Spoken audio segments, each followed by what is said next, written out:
Assalamualaikum warahmatullahi wabarakatuh. Perkenalkan, saya Rohmatan S, mahasiswi Fakultas Kesehatan Masyarakat Universitas Halu Oleo, Kendari.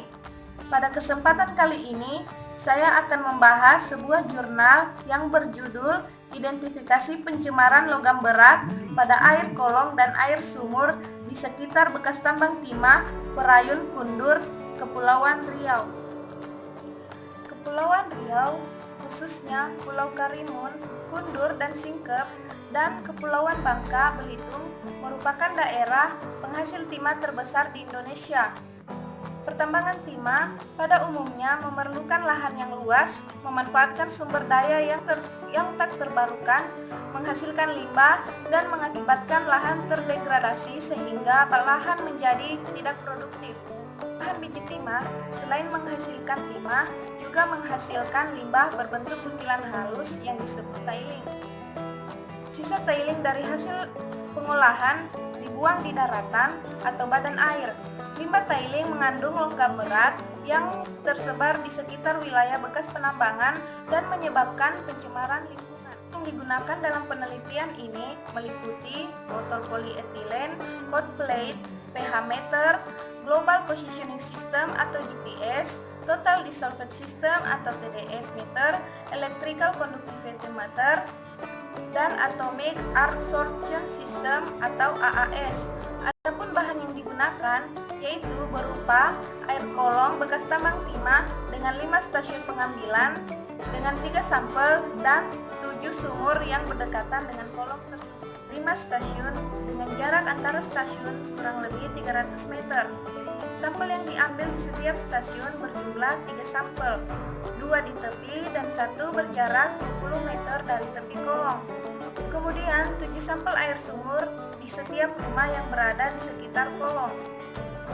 Dan akan dilakukan beberapa parameter pengukuran. Parameter pengukuran yang dilakukan berupa pengukuran nilai pH, total dissolved solvent atau TDS, dan konduktivitas listrik di setiap stasiun dan sumur-sumur yang berada di kolong.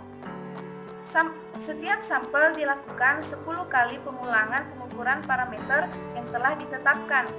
Kemudian, pengujian kandungan logam berat berupa logam timbal atau Pb, kadmium, dan tembaga dengan menggunakan alat berupa AAS.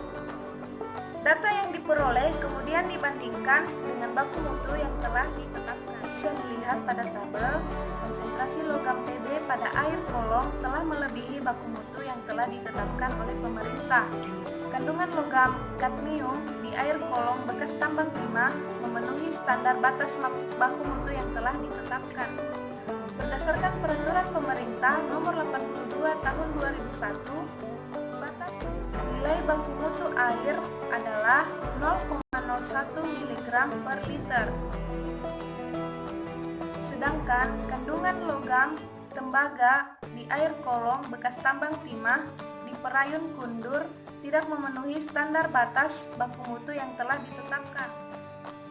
Berdasarkan peraturan pemerintah nomor 82 tahun 2001 bahwa nilai baku mutu logam berat pada air adalah 0,02 mg per liter.